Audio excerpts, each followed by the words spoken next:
20 millones de kilómetros, casi 70 millones de habitantes y un territorio donde nunca se ponía el sol. Esplendor, gloria y también sacrificio. La vida no es fácil en el siglo de oro. Pasemos como podamos y mañana venido el día, Dios hará merced, porque yo por estar solo no tengo provisiones. Lazarillo de Tormes.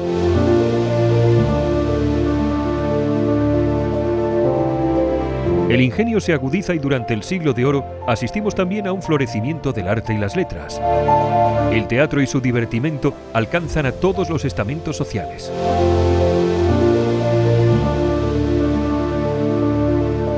Y es el hecho de que existiera un arte comercial, un arte abierto a todos los que podían pagarlo, pero pagarlo en una cantidad pequeña. De modo que tuvo un extraordinario desarrollo el teatro, tuvo también un extraordinario desarrollo la imprenta, la progresión de libros que se imprimen, libros, digamos, cada vez más populares, a pesar de que el analfabetismo era muy generalizado en aquella sociedad.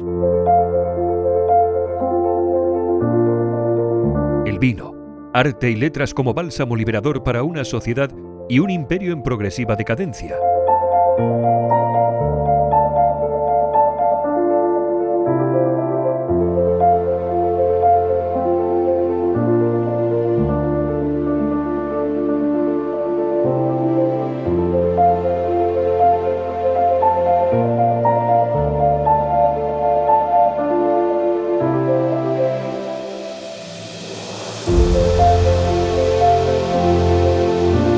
La Mancha entre sonetos, vinos de capa y espada.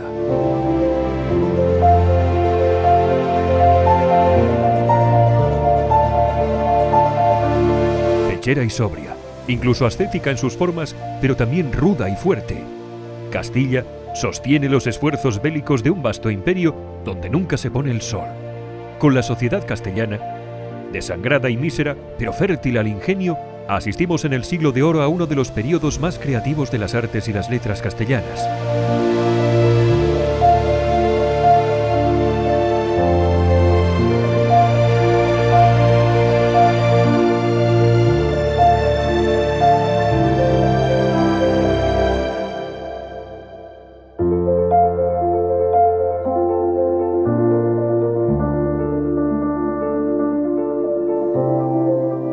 Triste recuerdo aquel 7 de octubre de 1571 donde perdí a varios compañeros de armas. Galeones a cientos, soldados a millares, dos imperios, dos credos, dos mundos frente a frente. En Lepanto, en aquellas aguas del poeta Homero vencimos al turco, no sin precio.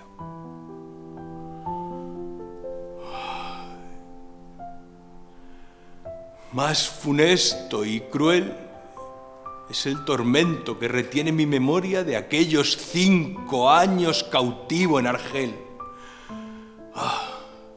Por eso, han de saber que la libertad es uno de los más preciados dones que los cielos han dado a los hombres.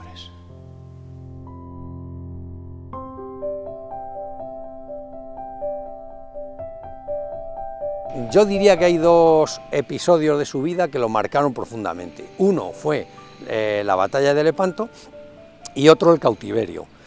En lo que es la batalla de Lepanto en sí, que él la define como la más alta ocasión que vieron los siglos pasados y verán los venideros, y el tiempo que él pasó preparándose para esa batalla en Italia, donde tuvo ocasión de conocer literatura italiana y sobre todo los vinos italianos, que también los nombra mucho en sus obras, eso le marcó profundamente y es un episodio de su vida del que siempre se ha enorgullecido, porque decía que las heridas que alcanzó allí no habían sido en una taberna, sino que habían sido en esa alta ocasión. También el cautiverio lo marcó mucho porque tuvo ocasión, pues, de pensar, de reflexionar, de poner al día todas las ideas que tenía y de valorar mucho la libertad, que es un recurrente en sus temas. No gastéis energía en emponzoñar vuestro recuerdo, don Miguel, que en tiempo de boatos de Corsé pude disfrutar en las cortes italianas la desgracia del olvido, que cubrió con velo mi tristeza en el destierro. La Mancha, tierra de sanchos y tozudos todos, regaló sin embargo a mis sentidos el mejor licor de Baco que mi paladar jamás ha probado.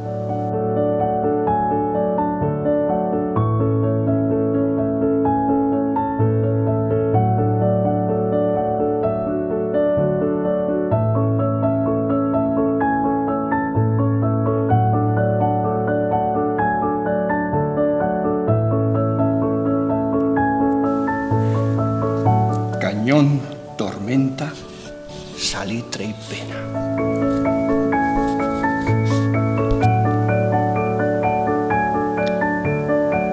No hay trago ni au de la Mancha que por dulce sea capaz de mojar la triste honra de zarpar a servir en la empresa inglesa. Famosa armada de estandartes llena, partidos todos de la roja estola.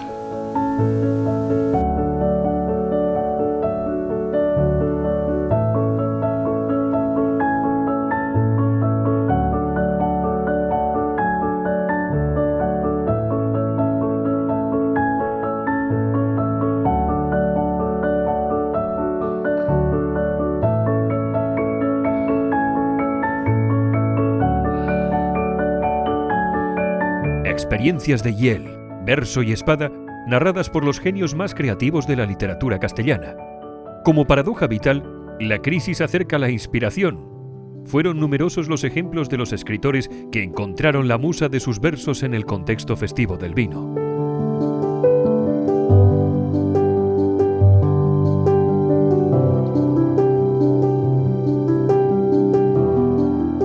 Que el vino está muy presente en la poesía de la época.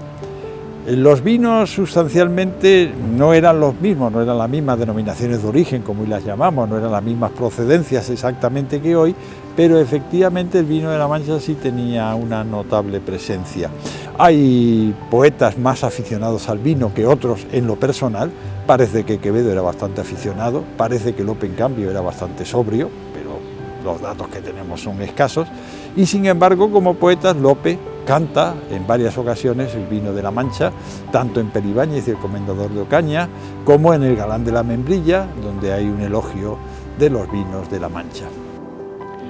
Beso y verso me quitaran tal desdicha, que solo el vino de la Mancha enjuague la hiel de la derrota.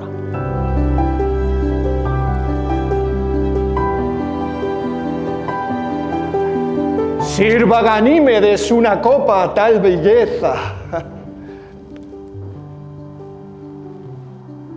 Y brindemos en el cruce inmortal de nuestras miradas.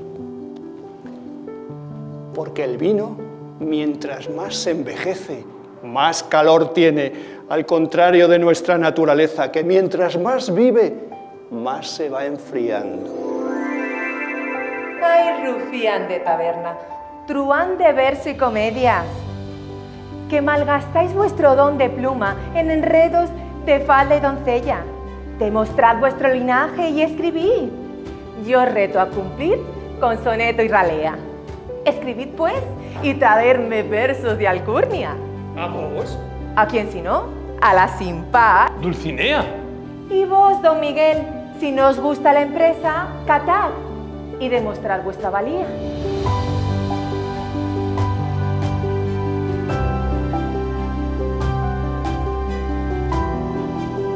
El que probablemente era un buen mojón era Sancho, el personaje, no tanto el autor.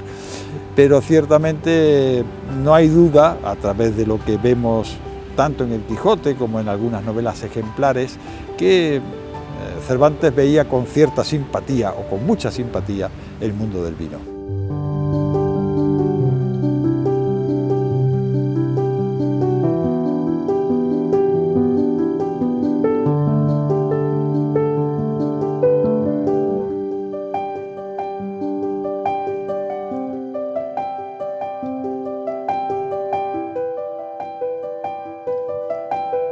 Sus personajes son verdaderos mojones, cultivan vino y se lo beben, por supuesto, y lo conocen, pero de arriba abajo, vamos, claro. Pero es que Cervantes, cuando llega a Esquivias, ¿no?, y se casa en Esquivias en 1584, Juana Gaitán, que es la esposa de Pedro Laínez, de su poeta amigo, era vendedora de vino. Los Quijada eran vendedores de vino. Vamos, Cervantes vivía en una casa con cueva y con tinajas toboseñas. Yo te diría que aunque no lo sepamos, yo creo que Cervantes incluso hasta no solamente los probó, probablemente los cultivó y probablemente hasta los vendió, vete tú a saber. Y aparte de que él era un buen conocedor del vino como escritor, también hubo una época de su vida en la que fue productor de vino. Cuando se casó en Esquivias con su mujer, pues heredó unas plantaciones de vino y él fue productor, y de ahí su empeño en toda su obra de promocionar el vino de Esquivias entre los mejores de España. Cervantes, como en otros muchos puntos, está siendo autobiográfico. ¿Por qué? Evidentemente él conocía muchísimo los vinos, ¿no? ¿Y de dónde los conocía? Yo creo directamente que él, por ejemplo, no solamente, evidentemente, ahí habla de los vinos de Ciudad Real y se ve perfectamente que eran muy famosos, ¿no? Desde el siglo XV lo eran en el campo de Montiel, desde principios del siglo XVI, como dice Noel Salomón, los vinos eran, interpretando las relaciones topográficas, no eran famosísimos dentro del Partido de la Mancha y del Común de la Mancha, es decir, en toda la Mancha eran ya muy conocidos, ¿no? Y en acabando de beber, dejó caer la cabeza a un lado y dando un gran suspiro, dijo: ¡Oh, de puta, bellaco, cómo es católico! ¿Veis ahí?, dijo el del bosque en oyendo y de puta de Sancho, ¿cómo habéis alabado este vino llamándole y de puta? Digo, respondió Sancho, que confieso que conozco que no es deshonrar llamar hijo de puta a nadie cuando cae debajo del entendimiento de alabarle. Pero dígame, señor, por el siglo de lo que más quiere, ¿este vino es de Ciudad Real? Bravo, mojón, respondió del bosque. Es verdad que no es de otra parte y que tiene algunos años de ancianidad. Pero también hay una parte del Quijote que a mí me llama mucho la atención, que es cuando Sancho lo hacen gobernador de la ínsula y parece que es un poco tosco, pero el tío tenía su inteligencia, y el mismo día que lo van a echar de la ínsula, él dice que se pasó la tarde redactando ordenanzas y digamos, disposiciones para el buen gobierno de la ínsula. Y una de las cosas que dispone es que allí en su ínsula pueda pasar todo el vino que sea de cualquier parte de España y del mundo, a condición de que digan cómo es de bueno, qué bondad tiene y qué procedencia tiene. Y en función de eso pagaría una tasa de entrada, pero tendría entrada libre. Y que estaría penado que si alguien mintiera sobre la procedencia o le echara agua al vino, pagaría con la muerte. O sea que le da una importancia al vino capital. Eso es lo que se llamó, que no se llegó a promulgar lógicamente, las Constituciones de Sancho. Estaba yo hecho al vino y moría por él. De la novela picaresca Lazarillo de Tormes, 1653. El alcoholismo lo presentan los moralistas como un problema también de aquella sociedad, pero también hay muchos poetas que cantaron al vino, a sus excelencias, a sus posibilidades, a el gozo justamente de estar en compañía, acompañados del vino.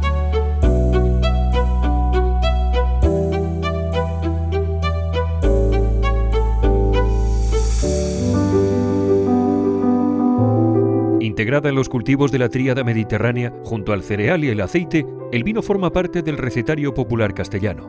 Su ingesta diaria conforma sobre todo el sustento de los estamentos llanos durante el Siglo de Oro. Vino, soneto y penencia de taberna riman en aquella sociedad, fogosa, candente y sensible al honor en duelo.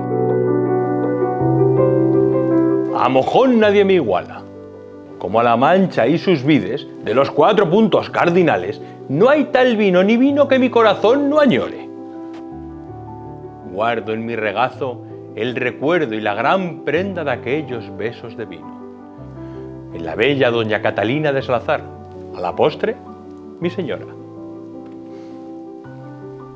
Bravo, mojón, pero has de saber que el rico vino que tiene la Membrilla y Manzanares, en el mundo he pensado que no hay sueño tan dulce y descansado. Eso lo descubrí yo en La Mancha, tierra de bodegas y pobres hidalgos, extrema de rudo invierno y riguroso estío, que sin embargo riega en abundancia con sus vinos de excelencia la corte madrileña allá por San Andrés.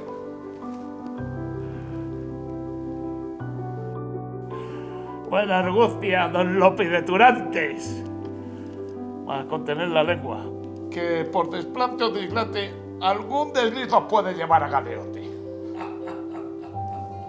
Amigos en la fortuna me sobran y desventuras añoro, que por mezquindad o tropelía alguno en la corte me augura desplantes. ¡Salud! Liendres de la vendimia, yo os admito en mi garganta, pues tenéis por soga al nieto de la vid, licor bendito.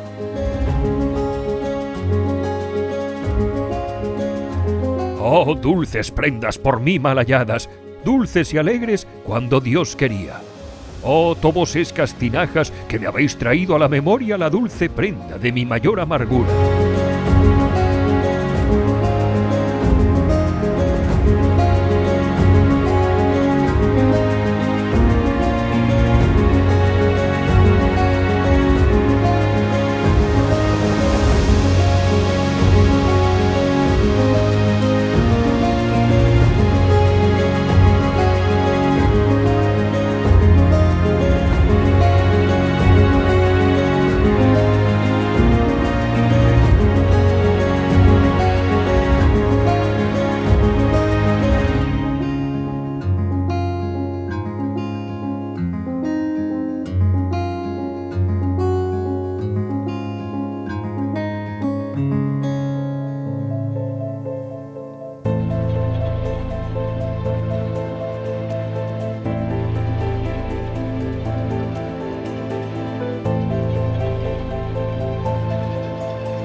El concepto de calidad cede paso a la necesidad en la sociedad del siglo de oro. Curas o frailes, nobles o campesinos, toman vino a diario. Frente a la insalubridad del agua, su consumo es cotidiano y abundante en la dieta, buscando aportar aquellas calorías de largas jornadas de trabajo. Pues digamos que el vino parece que tenía una presencia notable en la sociedad. Bien es verdad que en usos bastante distintos a los que quizá hoy se estilan. También los que hoy se estilan. El vino acompañaba las comidas, pero el vino además servía también como bebida casi general, porque el vino tenía una función que para nuestros antepasados era muy importante, y era que evitaba determinadas enfermedades que se transmitían a través del agua, de modo y manera que con mucha frecuencia, para hidratarse, no para untarse crema, sino para hidratarse por dentro, para conseguir el agua, salvándose de determinados problemas que podía traer ese agua sacada de los arroyos, de los ríos, una de las fórmulas que utilizaban era mezclarla con el vino, de modo que el vino actuaba en ese sentido como desinfectante. El vino se elabora condicionado en extremo por la climatología. Sin tecnología ni controles de temperatura en la fermentación, los vinos se elaboran en tinajas. Resistir el paso del tiempo y la distancia eran su mayor precio. Se valoran los vinos del año. Por cercanía y afinidad, los vinos de La Mancha son afamados en la corte madrileña.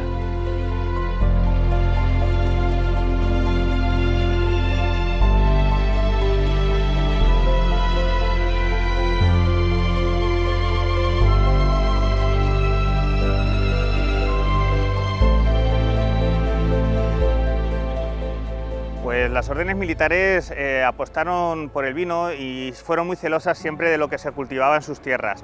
Para ellos fue muy importante que en los fueros, en las cartas pueblas, apareciesen la figura de la vid, ya que las propias órdenes proporcionarían sarmientos para que se cultivaran vid en nuestra tierra. Pero también prohibiría la importación de mostos de otras zonas a nuestros propios pueblos, porque su intención no solamente era el autoconsumo, sino también que se llevara el vino que se producía en La Mancha a las grandes capitales de España. Hasta el año 1550 más o menos era Toledo, y a partir de 1563, con la instalación de la corte en Madrid, los vinos irán a Madrid.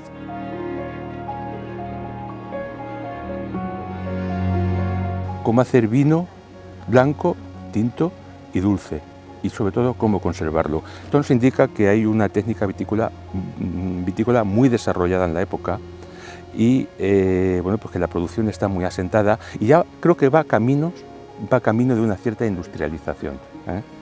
Y todos estos vinos, ¿no? Todos estos vinos manchegos, todos estos vinos de la Sagra, se portaban y se bebían en la corte, y evidentemente hay que tener en cuenta una cosa: Cervantes, evidentemente, y estamos hablando de no solo Cervantes, sino toda la gente de la época, estamos hablando en un momento en que todo se trataba alrededor de un buen fuego, de una buena mesa y de un buen vino. Los vinos que comúnmente se hacen en la dicha villa son tintos, los mejores que se cogen en las comarcas ni en mucha parte, y son afamados en muchas partes de estos reinos.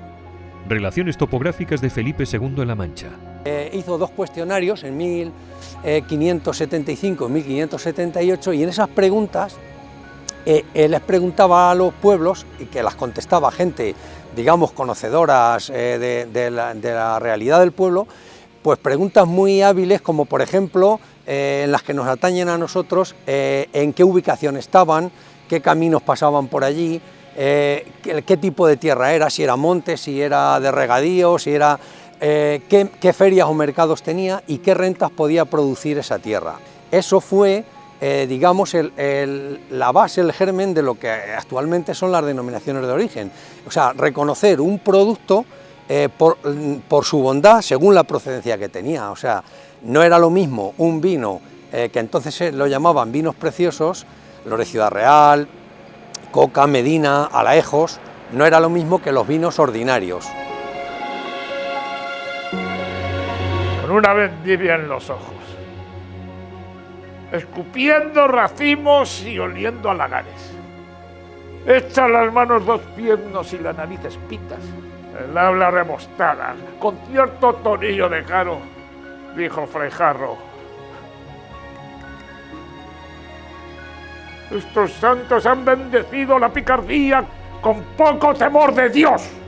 Ah, con la iglesia hemos topado.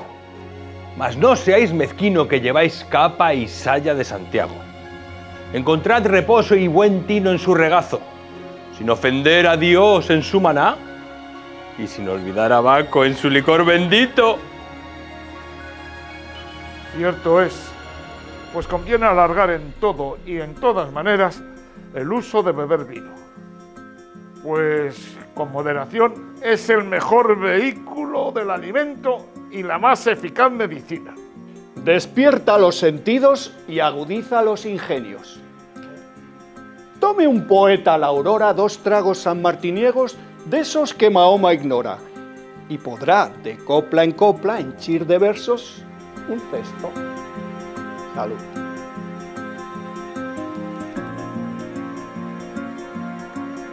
Es mejor afrontarlo con mesura, y si es menester, mejor vino aguado para esos caldos recios y bravos. Más vino especiado, porque el que al vino echa agua, de 2 cosas buenas hace una mala. Rapantojos de tabernero en aquel vil servicio de servir vino aguado para hacerlo escanciar luego como vino puro. Para evitar eso se hacen unas ordenanzas, se crea una figura, que es la figura del veedor de aceites, vinos y vinagres, que intenta regular todas estas prácticas. Se hace también una regulación para que, por ejemplo, se evite vendimiar viñas que están cerca de árboles o arboledas, porque esa uva solía madurar mucho más despacio que el resto y a la hora de fermentar perjudicaba lo que era la tinaja entera. La luz y el brillo del imperio hispánico se apagan lentamente en Europa, mientras la sociedad castellana se limita a buscar su propia y estoica supervivencia.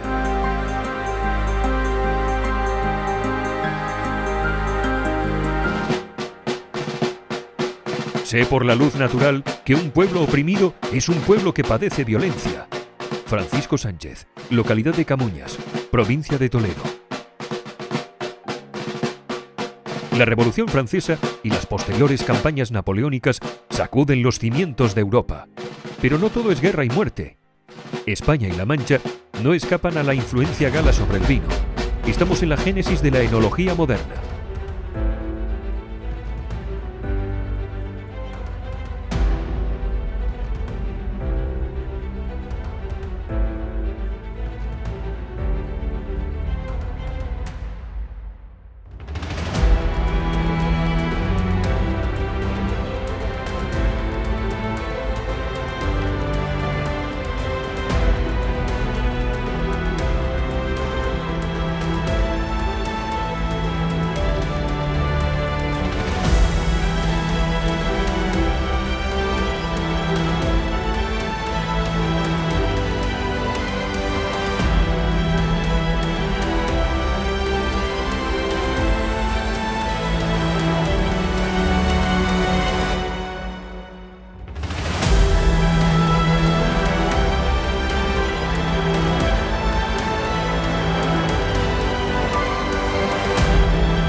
Lo que se hace no son textos con fórmulas químicas, son observaciones empíricas, observación y conclusión. Para ello editan varios libros y en ello lo que se propone es, por ejemplo, que se mejoren los puertos y canales de España para que el vino pueda exportarse mejor desde los puertos. También proponen que se acabe con la industria de la pelliza de cuero, o sea, del cuero, para poder almacenar el vino, y se proponen alternativas como las de Francia, embotellamiento y barricas de madera. Y además son los que proponen cómo se debe de elaborar el vino. Se han hecho muchos escritos en aquella época inspirándose en los franceses, pero pocos se pudieron llevar a cabo, ya que el llevarlos a cabo significaba destrozar la economía de tinajas en favor de la del roble o la del cuero en favor de la del cristal.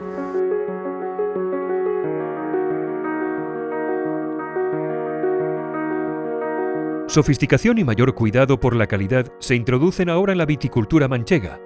El consumo cotidiano y vital cede paso a un enfoque más hedonista del vino, cuyos circuitos comerciales se abren al resto del continente.